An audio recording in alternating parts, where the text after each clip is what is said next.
If you've been following along with our short series of videos in InDesign CC, you'll know that in the last one we created a paragraph style and applied that to all of the text in the article about our new trendy coffee bar that's opening in downtown Toledo.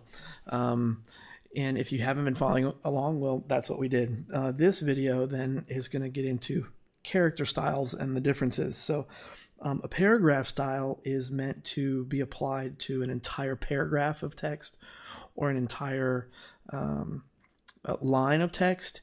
It could be applied to a single character if that was the only character on that line. Okay. Individual characters, however, need to have character styles applied, and here's why. So let's take the name of the establishment, for example. So Fuel Coffee Bar and Bakery, that very well could be a registered trademark. And so if see if I can remember my trademark. Oh, there's copyright. Nope. There it is. Registered trademark. That's there. That's fine, but it's a little clunky. What if I want that to be a superscript, right? I want it to be small and raised. So I highlight it and I go find superscript, and it does it. However, look at my paragraph style now. It's got a little plus, which indicates that a property that was not a part of the original paragraph style has been applied to this character, and that may or may not bother you. It bothers me because I'm very ADD when it comes to that. Not ADD. OCD when it comes to that. I'm very compulsive about having that be neat and tidy.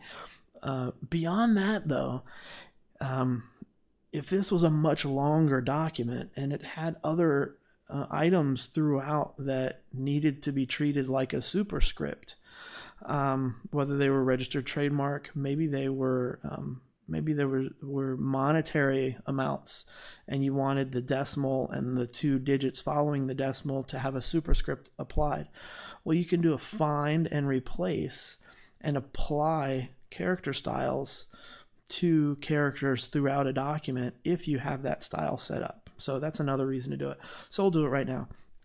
So with that character still highlighted and the properties all set the way we want them in the characters panel, I'm gonna, like we did with the paragraph styles panel, if you've not seen that video, go back and check it out. But I'm gonna hold down my Option key on the Mac, Alt on the PC, and click the new character style icon. Give this a name. I'll just call it superscript because that's what I want it to do. I want it to apply this style to the current selection. It's going to have, actually it's going to pull the properties. This is really weird. It doesn't populate these, but it does pull the properties from what I've got selected here. So I'm not going to worry about it. All right. And I'm going to say, okay. So now notice that little registered trademark has the superscript applied because it's highlighted, right? It would have said none otherwise, but now it's superscript. And my paragraph style no longer has the plus because it applied the paragraph style and then added a character style on top of that. And so InDesign knows that you didn't do something that was not designated by a style anymore. So the plus is gone. I could apply that superscript in other places if I wanted to. All right. So use styles. They'll make your life much, much easier inside of InDesign CC.